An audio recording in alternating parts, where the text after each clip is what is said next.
Bonjour tout le monde. Dans cette vidéo, nous allons vous présenter les étapes pour créer son premier son premier rapport Crystal Report. Donc, on va voir la création d'un nouveau rapport, la sélection de la source de données, la base de données, fichier Excel ou bien autre. Comment sélectionner des tables d'une base de données à utiliser sur le rapport. Et on va parler de format standard de rapport. Et on va créer notre premier rapport. Donc, pour créer un nouveau rapport, après le lancement de l'outil Crystal Report, on clique sur le bouton Nouveau rapport.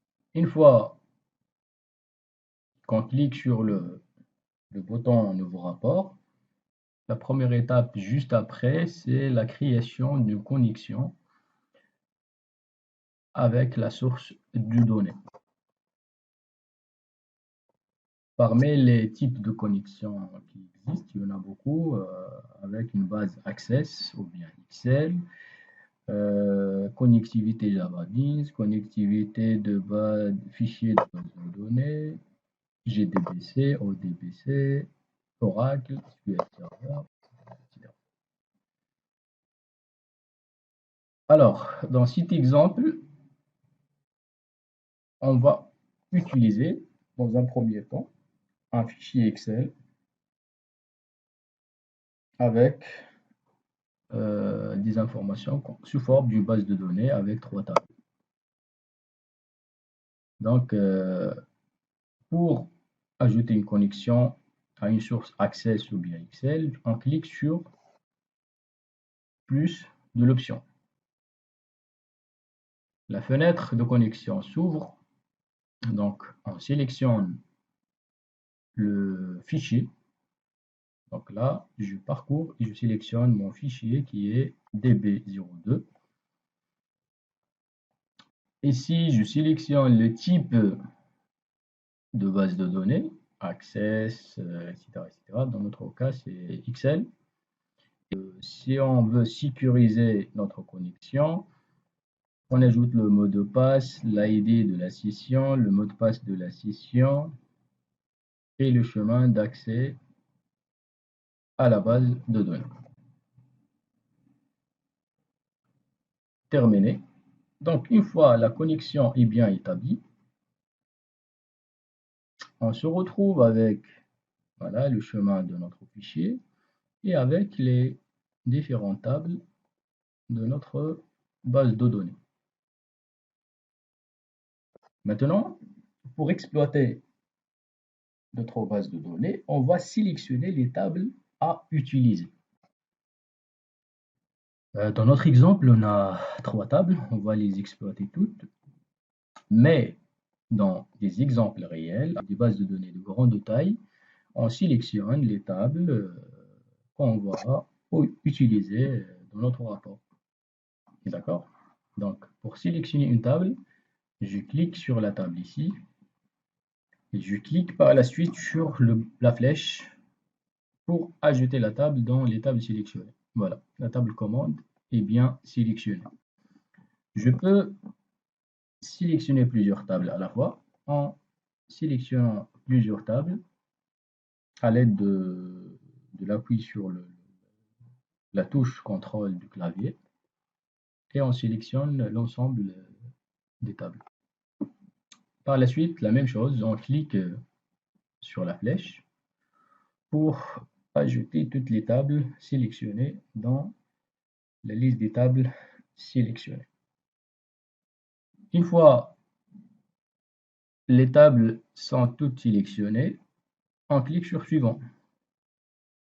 Je peux supprimer les relations par défaut, hein, redimensionner les tables, voilà, et voilà. Donc, ma table principale, c'est la table des commandes. sur laquelle j'ai le numéro de la commande, le code fournisseur, code produit, quantité et date de commande. La table fournisseur, la clé primaire, c'est le code fournisseur, la description du fournisseur, et j'ai aussi la ville de fournisseur. Les produits, le code produit, la description du produit et le prix unitaire de mon produit. Donc, je peux utiliser seulement la table commande, mais si je veux calculer la valeur, c'est-à-dire la quantité fois le prix, je dois utiliser le prix unitaire qui existe sur la table produit. Donc, je dois lier ma table commande avec la table produit.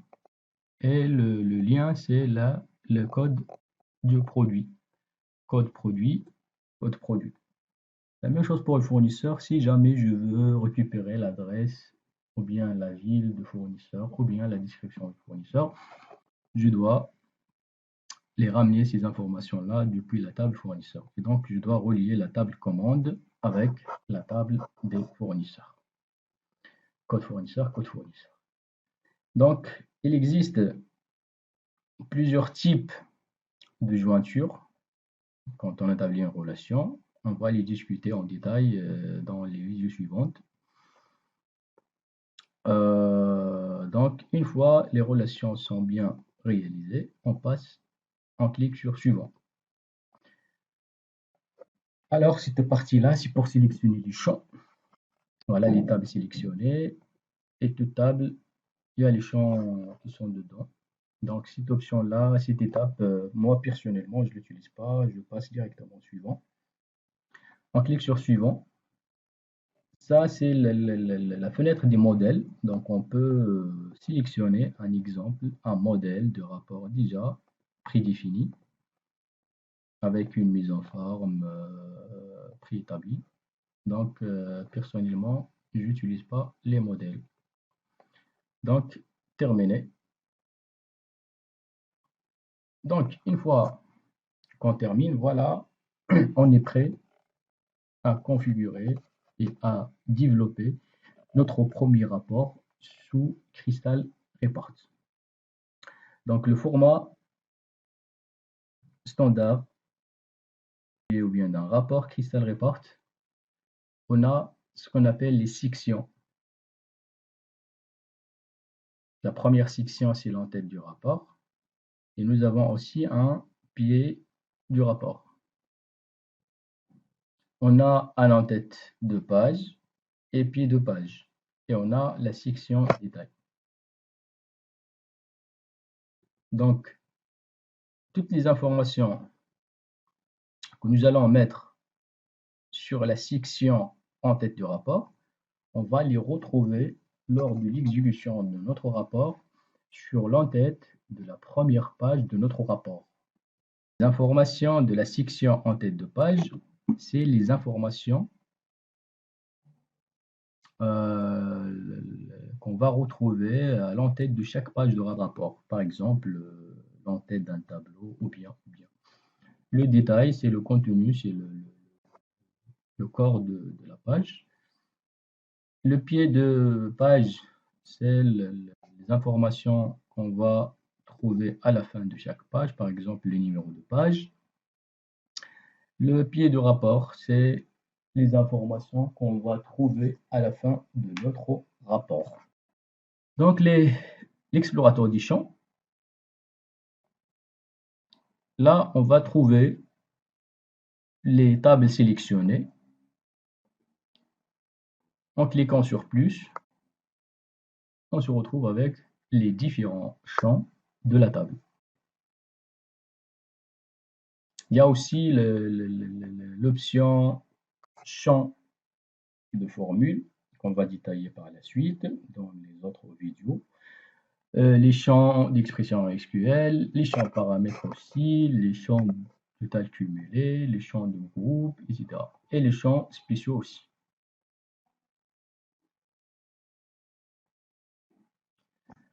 Donc, pour afficher le détail, par exemple, de notre table commande, pour ajouter les champs, je clique sur le champ de la table et je le glisse sur la section de mon rapport. Voilà. J'ai sélectionné le code de la commande et après je sélectionne par la même façon, le code fournisseur et puis le code produit, puis la quantité et puis la date de la commande. Je peux sélectionner depuis la table produit le prix unitaire de mon produit.